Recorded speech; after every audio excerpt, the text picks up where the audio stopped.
Assalamualaikum. Selamat datang di channel Cerita Novika 2. Semoga hari ini teman-teman dalam keadaan sehat walafiat dan senantiasa diberikan kebahagiaan sepanjang hari.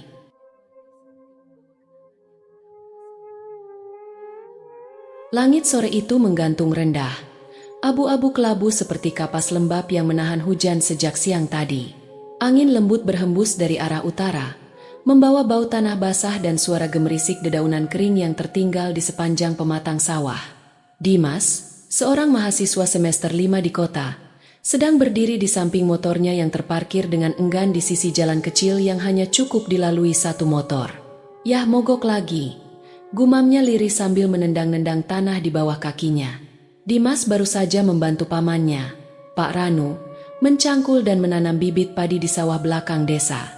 Sejak kecil, Dimas memang sering menghabiskan waktu liburannya di desa Banaran, desa kelahiran almarhum ayahnya yang sunyi namun sejuk. Liburan kali ini pun ia manfaatkan untuk menenangkan pikirannya dari stres kuliah dan keruwetan kehidupan kota. Harusnya tadi ikut bareng Om Ranu, sesalnya, mengelap peluh yang tak sempat kering karena udara lembab mulai menusuk kulitnya.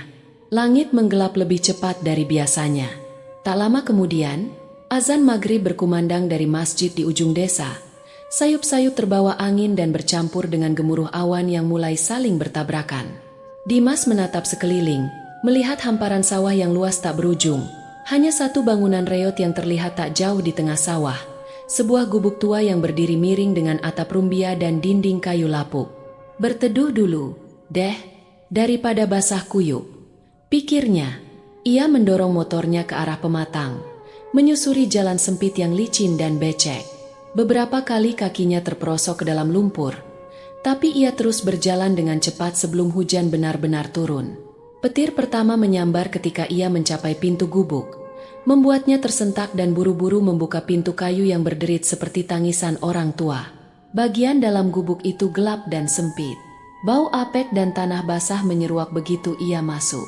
Lantai tanahnya lembab, dan beberapa bagian atap bocor, meneteskan air hujan yang kini mulai turun deras. Dimas duduk bersandar di pojok gubuk, mengeluarkan ponselnya. Tak ada sinyal. Yah, nggak ada sinyal. Lengkap sudah, gerutunya sambil menyalakan senter. Cahaya kuning ponsel menyorot dinding kayu yang penuh lumut dan serat kayu retak. Di pojok ruangan, ia melihat sesuatu yang aneh, seperti bekas sesajen, terdiri dari tempurung kelapa, bunga kering, dan abu yang tertumpuk di atas daun pisang. Tapi Dimas tak terlalu memperhatikan. Ia pikir itu hanyalah sisa ritual petani. Beberapa menit berlalu. Hujan belum juga reda. Cahaya matahari sudah benar-benar hilang. Kini hanya kilatan petir sesekali yang menerangi sekeliling, diiringi gelegar guntur yang mengguncang bumi. Lalu terdengar suara. Bukan suara hujan, bukan suara angin, suara gamelan. Dimas menajamkan telinganya. Samar, sangat samar, suara saron, kendang, dan gong terdengar seperti berasal dari kejauhan. Seolah sedang ada pertunjukan wayang kulit di desa tetangga. Tapi ini bukan waktunya. Tak ada yang mengadakan pertunjukan di tengah hujan deras seperti ini. Apalagi di desa yang katanya sudah bertahun-tahun tak pernah mengadakan acara semacam itu. Dimas berdiri perlahan dan mengintip keluar lewat celah dinding. Tak ada apa-apa kecuali hujan deras dan kilat yang menyambar di kejauhan. Tapi suara gamelan itu masih terdengar.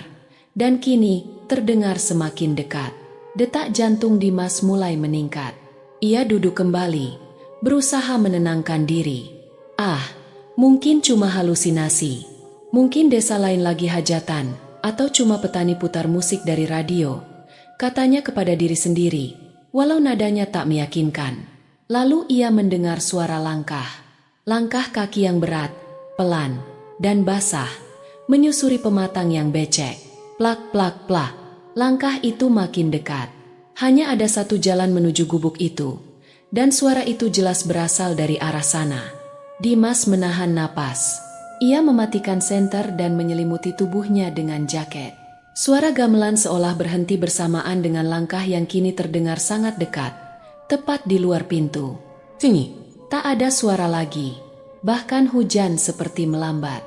Dimas memberanikan diri untuk mengintip keluar celah pintu. Tidak ada siapa-siapa, tapi matanya menangkap sesuatu di tanah, bekas tapak kaki, kecil dan telanjang, mengarah ke pintu gubuk. Tiba-tiba, ketak, sesuatu jatuh di belakangnya. Dimas menoleh cepat dan melihat ranting kecil yang tiba-tiba muncul di tengah gubuk. Ia menelan ludah. Tidak ada angin, tidak ada lubang di atap yang cukup besar untuk menjatuhkan ranting sebesar itu. Tapi lebih dari itu, aroma bunga melati tiba-tiba memenuhi udara, menyengat dan menyesakkan dada. Dimas berdiri. Ia ingin keluar, ingin kabur dari gubuk itu. Tapi ketika ia membuka pintu, tidak ada lagi sawah. Hanya kabut. Kabut putih pekat menyelimuti segalanya. Tidak ada jalan, tidak ada pematang, tidak ada arah.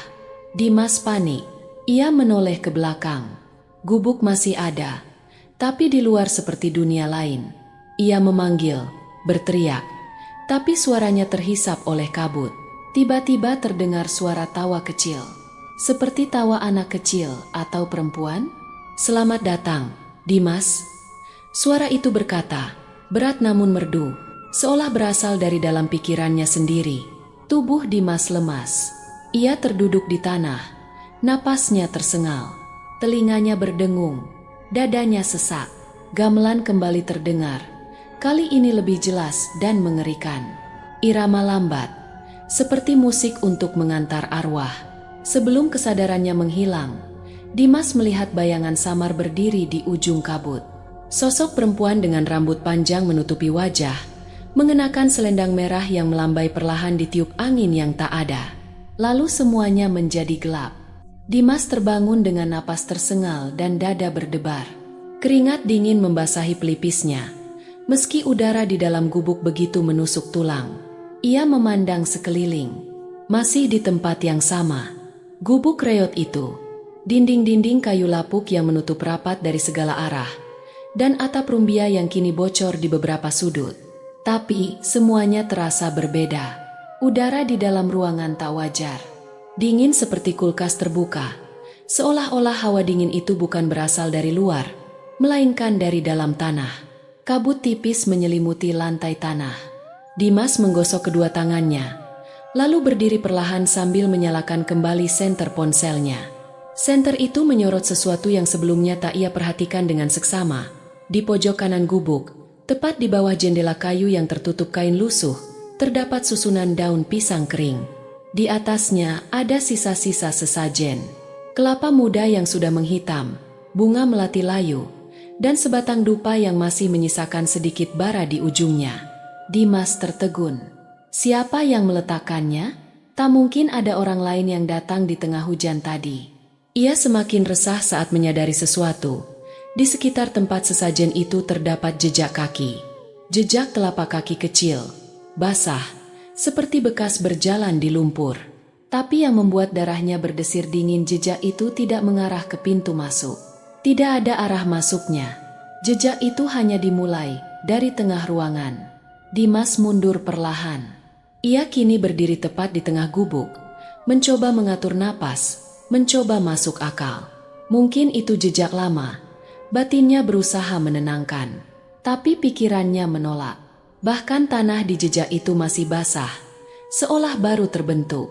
Langit di luar makin gelap. Ia membuka pintu perlahan. Sawah kembali terlihat, tapi kabut masih menyelimuti batas pandang. Desa tak terlihat, tak ada lampu, tak ada suara, hanya kegelapan dan gemuruh hujan yang mulai mereda. Tapi yang membuatnya merinding adalah suara lain, suara yang tadi ia dengar sebelum pingsan, musik gamelan. Namun kini musik itu telah berubah. Irama lambatnya telah berganti menjadi seperti tangisan gamelan, minor dan menyayat.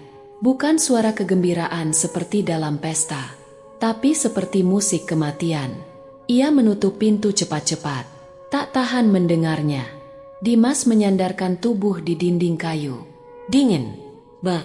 Ia menoleh ke dinding, matanya melebar. Di dinding bagian dalam itu, embun terbentuk seperti telapak tangan. Jelas, seolah seseorang menyentuhnya dari dalam. Tapi tidak ada siapa-siapa di sana. Telapak itu kecil, mungil, dan terus bertambah jumlahnya. Perlahan, satu persatu muncul, seperti ada makhluk tak kasat mata yang sedang merayap di balik kayu dan menyentuhkan tangannya ke dinding. Dimas menggigil. Ia memutar tubuh, bersandar ke dinding lain. Tapi suara itu datang lagi. Bukan gamelan. Kali ini suara bisikan. "Kenapa kamu masuk ke sini? Ini tempat kami. Pulanglah sebelum gelap sepenuhnya." Dimas menutup telinganya. Ia berteriak, "Siapapun kamu, aku cuma numpang berteduh. Aku nggak niat ganggu." Beberapa detik yang terasa sangat panjang berlalu. Tapi justru kesunyian itu lebih menyeramkan dari suara tadi. Tak ada angin, tak ada binatang malam. Lalu suara tangisan.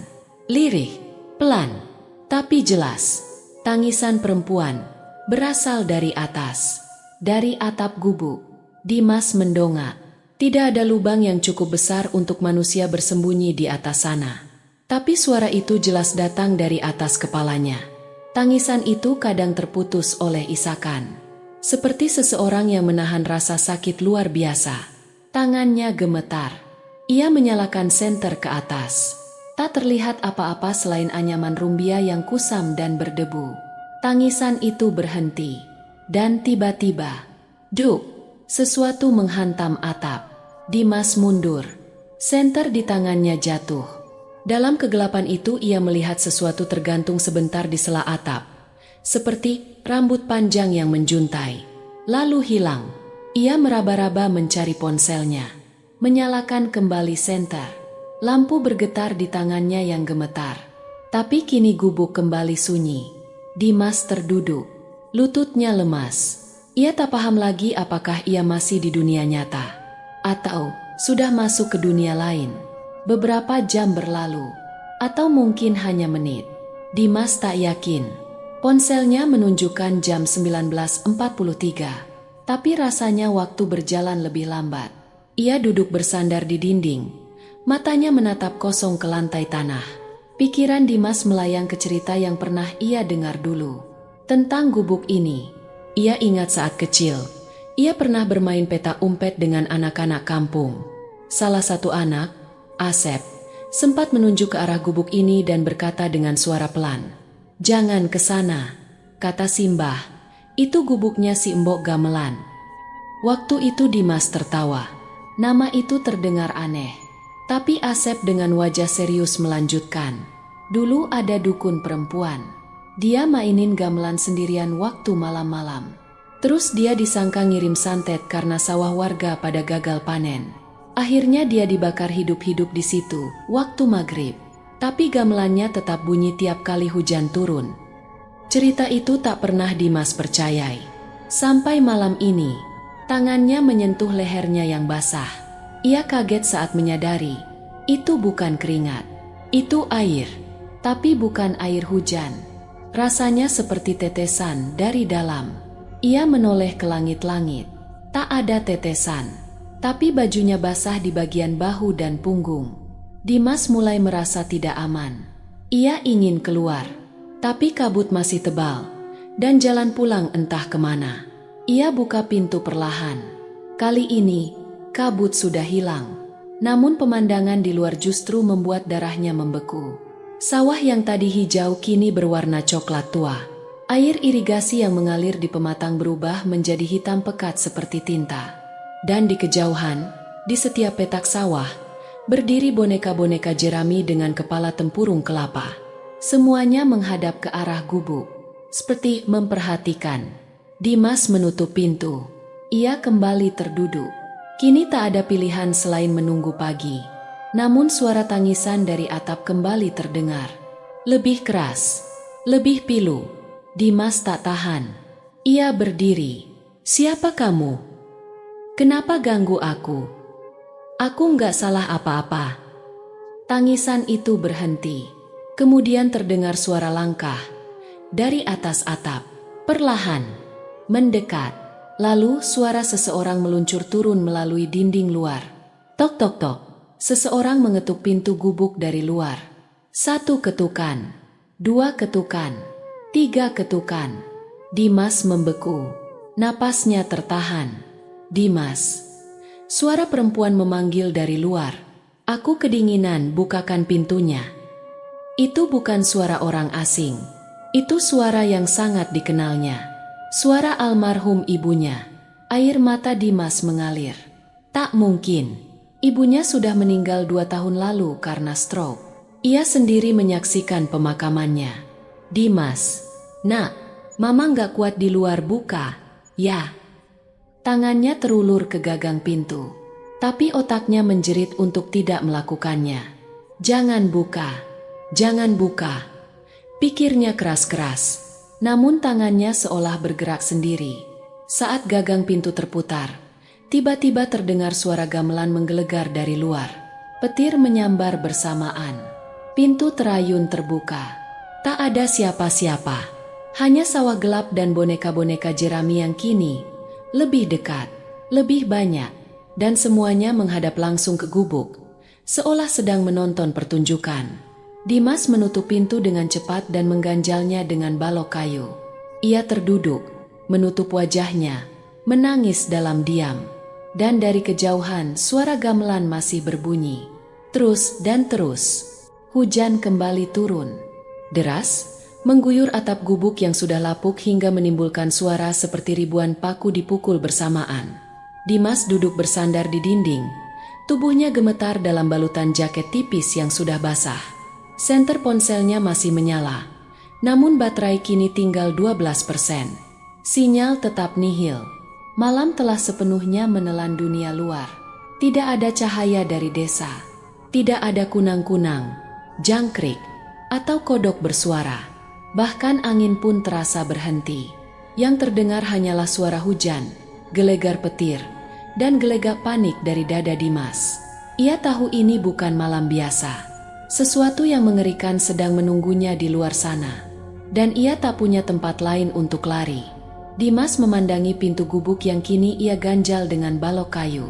Tapi di balik rasa takut yang menyelubungi tubuhnya, rasa penasaran juga perlahan tumbuh. Apa sebenarnya yang terjadi? Apakah ini semua hanya mimpi buruk? Ataukah benar, seperti cerita-cerita lama itu, arwah penasaran masih gentayangan? Seketika, cahaya petir menyambar. Gubuk tersinari terang selama sepersekian detik. Dan dalam cahaya putih itu, Dimas melihat sesuatu, bayangan. Seorang perempuan berdiri di kejauhan, di antara pematang sawah. Diam, tidak bergerak. Ia tak sempat melihat wajahnya, tapi bentuk tubuhnya jelas. Perempuan itu mengenakan selendang merah yang basah menempel di tubuhnya. Rambut panjangnya menjuntai seperti benang hitam basah yang kusut. Dimas mengusap matanya. Kilatan petir berikutnya menyambar. Perempuan itu sudah lebih dekat. Kini Dimas bisa melihat bahwa kakinya telanjang, penuh lumpur, dan langkahnya berat seperti menyeret beban. Tapi tetap wajahnya tidak terlihat. Rambutnya menutupi semuanya. Dimas mundur. Ia meraih balok kayu lain dan mengganjal jendela. Tangannya bergetar. Jantungnya berdegup begitu keras hingga nyaris menutup suara hujan di telinganya. Plak, plak, plak. Langkah itu makin jelas. Berat, lambat, seperti seseorang yang berjalan dengan luka. Lagi-lagi kilat menyambar. Perempuan itu kini hanya beberapa meter dari gubuk. Dimas menahan napas. Ia mematikan senter. Dalam gelap, ia hanya bisa mendengar. Suara langkah itu berhenti. Lalu, tok, tok. 2 ketukan pelan di pintu kayu. Dimas menutup mulut dengan tangannya agar tak mengeluarkan suara. Tolong. Suara itu berkata lirih, bukan teriakan, tapi seperti bisikan yang mengalun dalam kepala. Dimas mundur pelan, punggungnya menyentuh dinding seberang.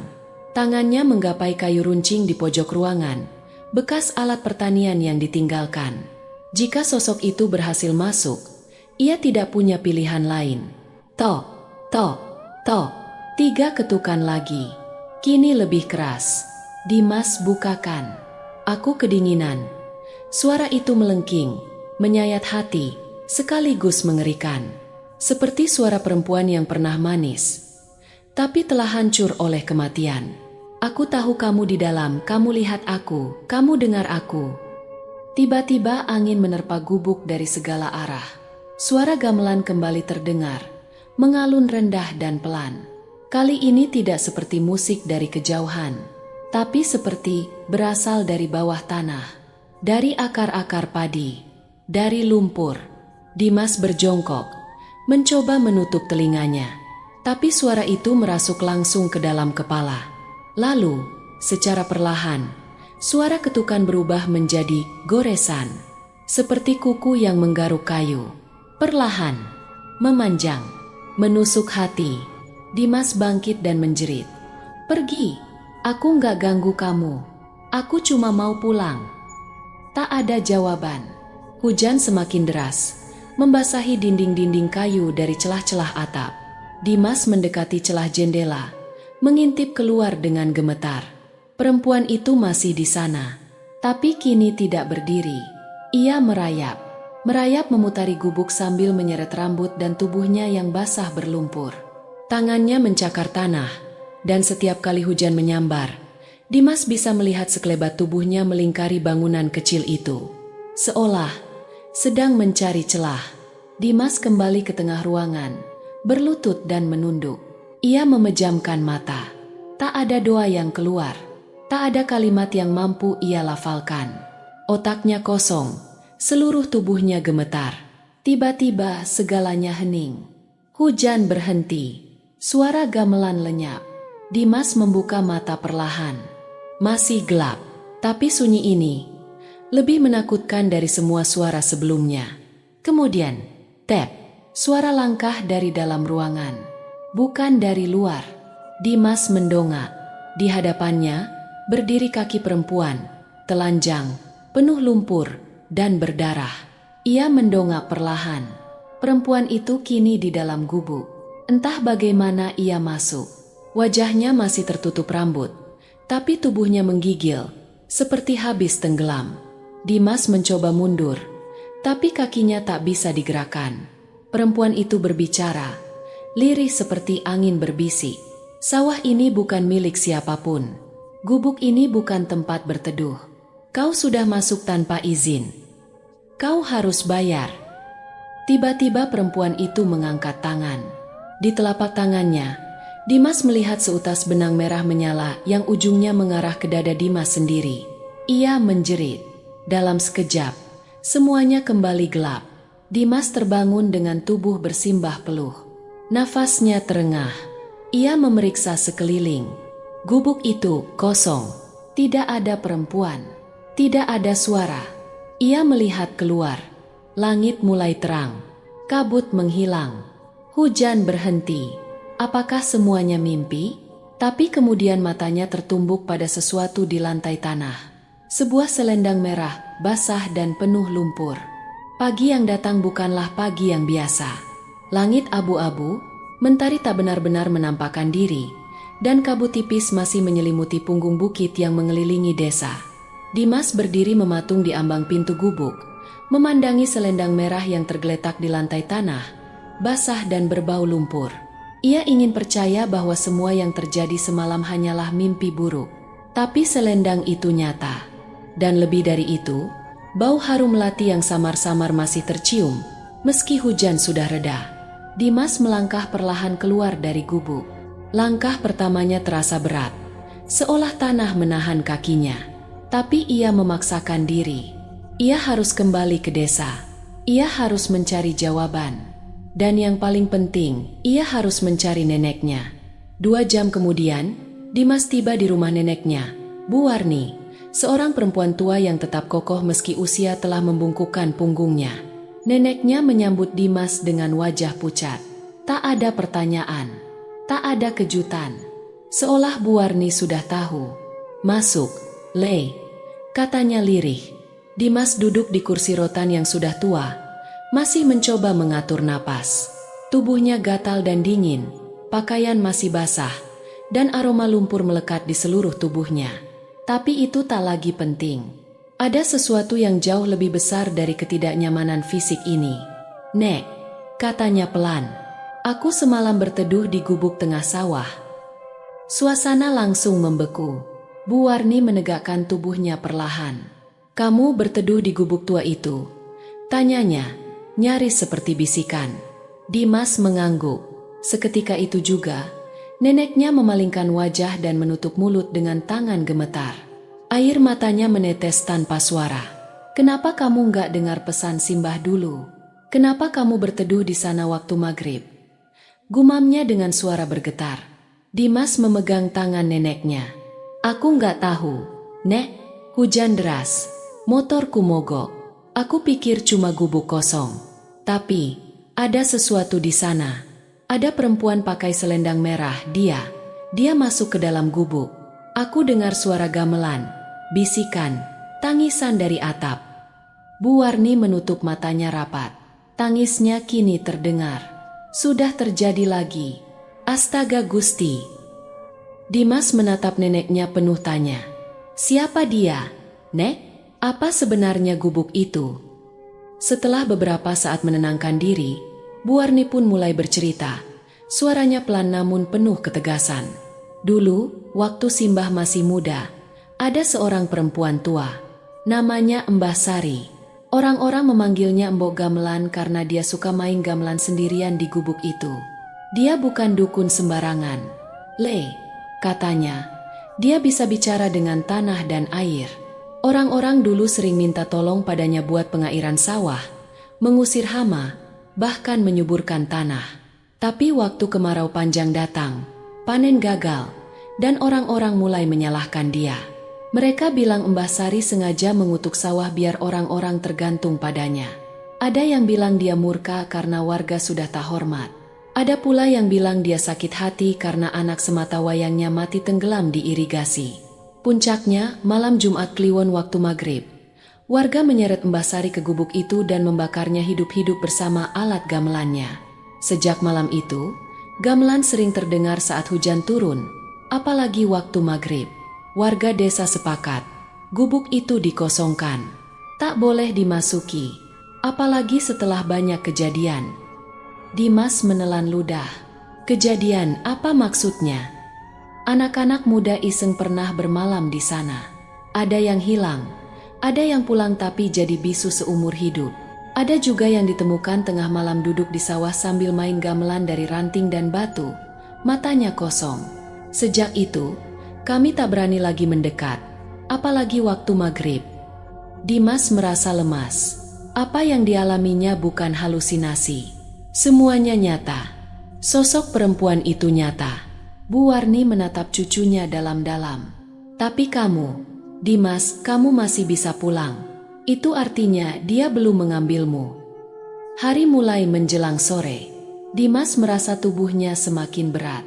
Setiap langkah seperti menapaki lumpur tebal. Pikirannya melayang. Wajah Mbok Gamelan muncul terus dalam bayangannya. Rambut panjang, selendang merah, suara tangisan.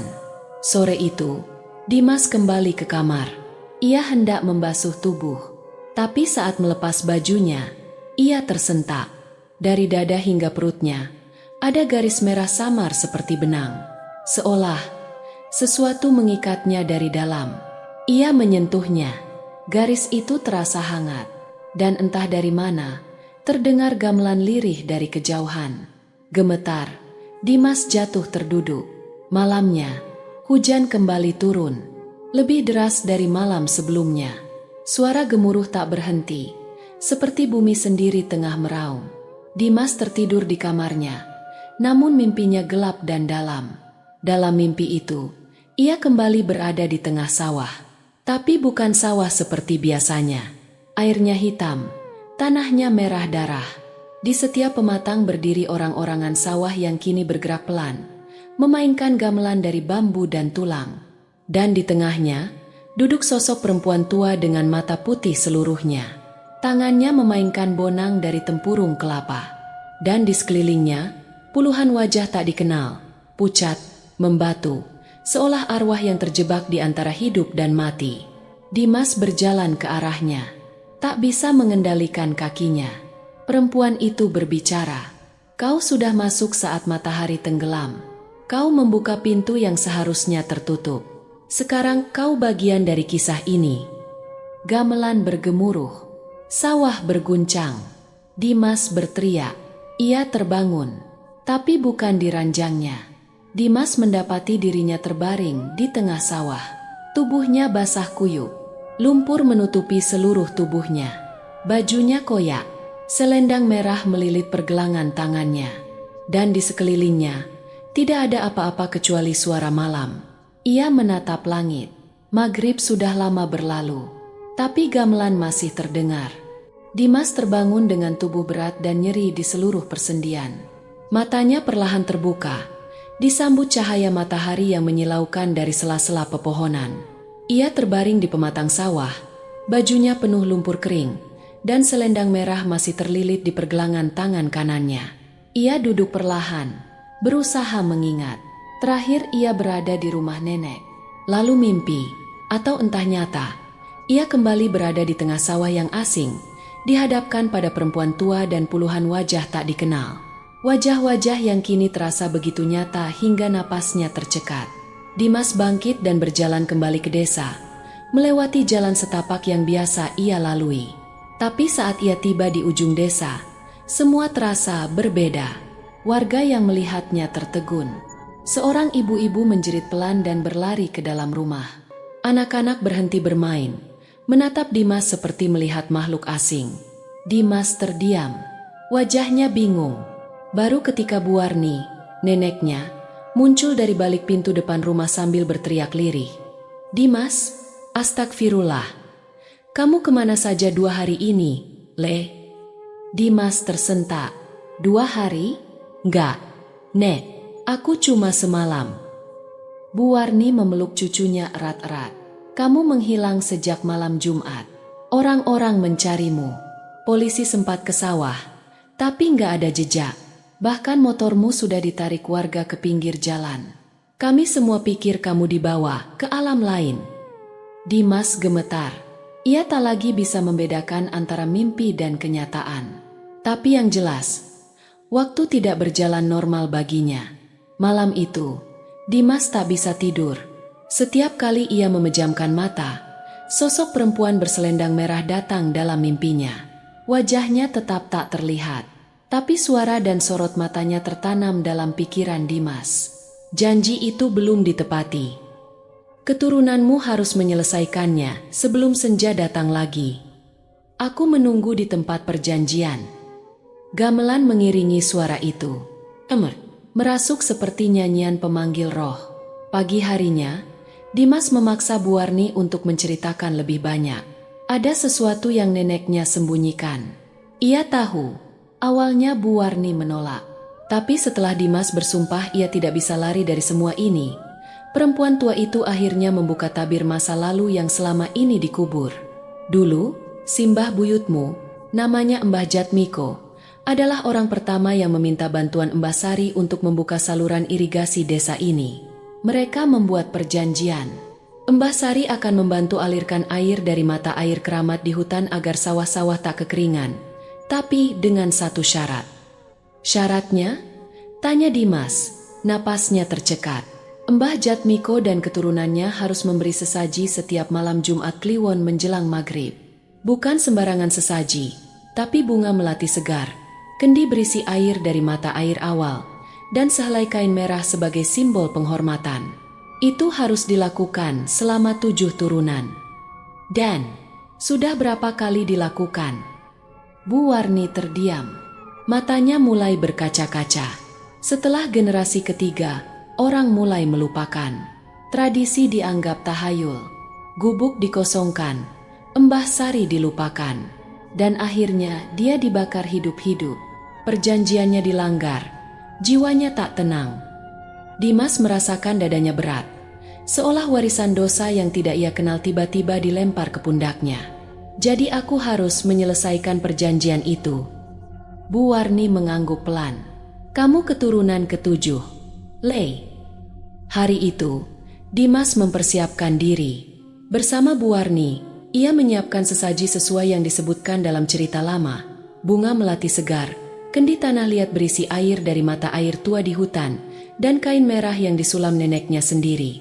Menjelang maghrib, langit kembali kelabu, seolah waktu tahu bahwa perjanjian akan ditebus.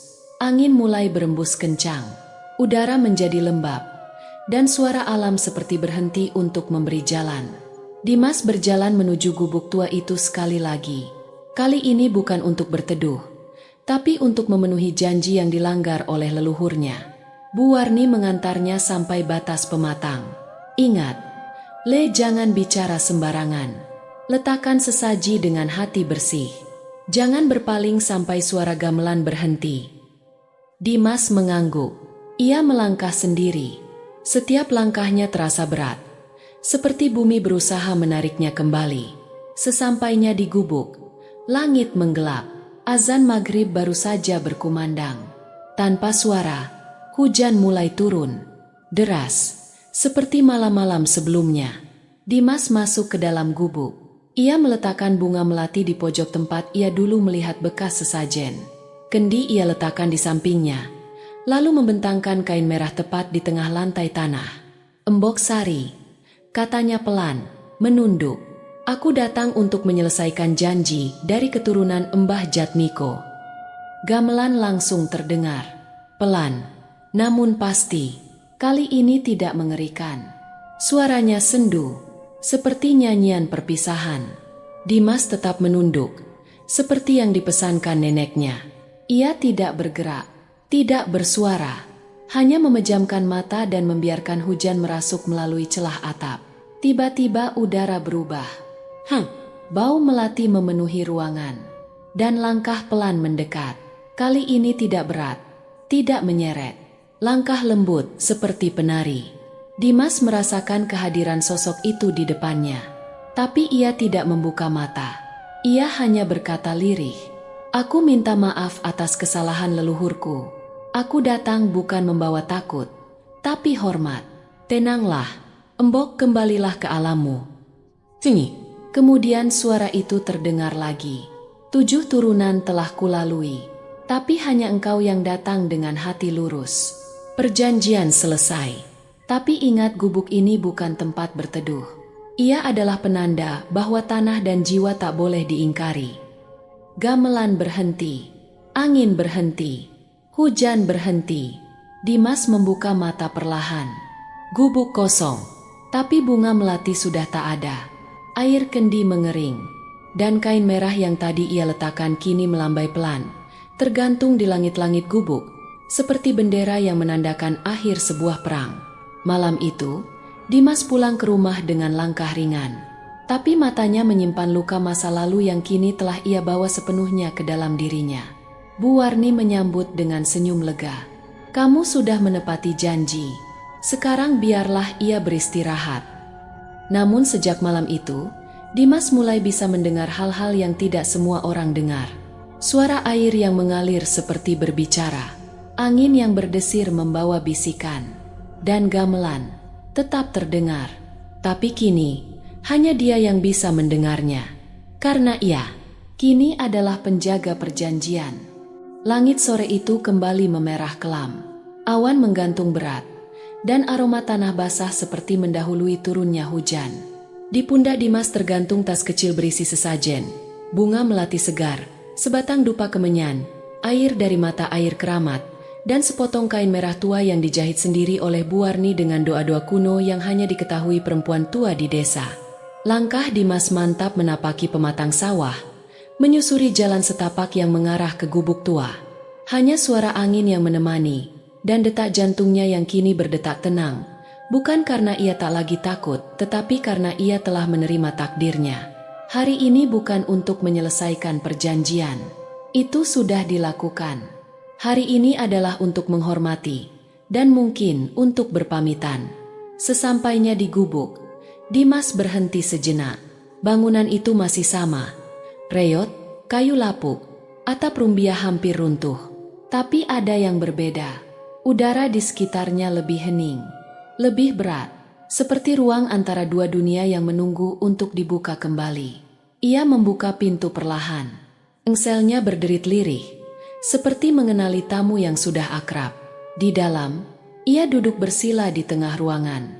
Dengan tangan mantap, ia meletakkan sesajen satu persatu. Melati di sisi timur, kendi di sisi barat, dupa di tengah, dan kain merah ia bentangkan di atas tanah seperti karpet penghormatan. Lalu ia menutup mata, dan seolah alam pun menunggu. Tepat saat azan maghrib mulai berkumandang dari kejauhan, hujan turun, seperti tirai yang membentang antara dunia manusia dan alam gaib. Gubuk mulai bergetar pelan. Kayu-kayunya berderak seperti tulang-tulang tua yang mulai bergerak setelah lama tertidur. Dupa menyala perlahan, dan asap tipis naik, menggulung dan melingkar di udara. Lalu gamelan terdengar. Lirih, pelan, lalu semakin jelas. Bunyi kenong, bonang, dan saron bergema dari arah yang tak bisa ditentukan. Seolah gubuk itu sendiri menjadi instrumen gamelan. Dimas membuka mata. Di hadapannya, sosok itu muncul dari balik kabut asap dupa. Perempuan tua dengan rambut panjang menjuntai, mata redup tak bernyawa, dan selendang merah yang melambai pelan meski tak ada angin. Embok Sari. Namun kali ini, wajahnya lebih tenang, tak lagi menyimpan dendam. Tak ada amarah, hanya kesedihan yang telah menjadi pasrah. Ia menatap Dimas lama, lalu berbicara. Suara lirihnya bergema seperti suara dari balik tanah. Kau telah memenuhi bagianmu, Dimas. Perjanjian ditepati. Tapi ketahuilah darah dan tanah tidak bisa dipisahkan. Dimas menunduk, mencoba mencerna setiap kata. Kau kini penjaga, bukan pelunasan. Karena manusia akan lupa, dan setiap yang dilupakan akan kembali menagih. Kau harus menjaga agar mereka tidak membuka pintu dengan tangan yang kotor. Ingat, gubuk ini bukan milik siapapun. Ia adalah penanda, gerbang, dan hujan adalah kunci. Suara gamelan semakin cepat, seolah mendekati klimaks. Embok Sari tersenyum. Perlahan, tubuhnya memudar, menjadi kabut, lalu lenyap bersamaan dengan bunyi gong terakhir yang menggema jauh ke dalam bumi. Dimas duduk terdiam. Matanya basah, tapi tidak menangis. Ia merasa seperti baru saja menghadiri pemakaman seseorang yang akhirnya bisa pulang. Keesokan paginya, warga desa menemukan sesuatu yang tak biasa. Gubuk tua itu hilang. Bukan roboh, bukan terbakar, tapi benar-benar lenyap, seolah tidak pernah ada. Tanah tempatnya berdiri hanya menyisakan bekas bundar seperti lingkaran api yang telah padam, dan bau melati samar tercium dari udara. Dimas hanya tersenyum kecil saat warga bergumam heran. Ia tahu, gubuk itu tidak hilang. Ia hanya kembali ke tempat asalnya, ke alam yang tak bisa dijamah sembarangan.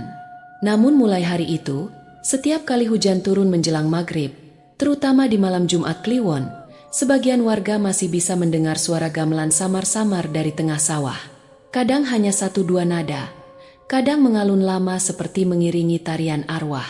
Dan setiap kali itu terjadi, Dimas duduk diam di teras rumah, memejamkan mata, mendengarkan. Ia tak lagi takut, ia tak lagi bertanya, karena ia tahu hujan yang turun bukanlah sekadar air. Itu adalah doa yang belum selesai. Dan di tengahnya, suara gamelan akan tetap berdendang, selama manusia masih lupa. Demikian cerita hari ini. Semoga teman-teman dapat terhibur dan dapat mengambil hikmah kebaikan isi di dalamnya. Jangan lupa juga bagikan cerita ini kepada teman-teman yang lain agar mereka juga bisa mendapatkan hiburan yang sama. Mohon maaf apabila ada kesalahan kata dan ucapan kami dalam membacakan cerita ini. Terima kasih dan wassalamualaikum.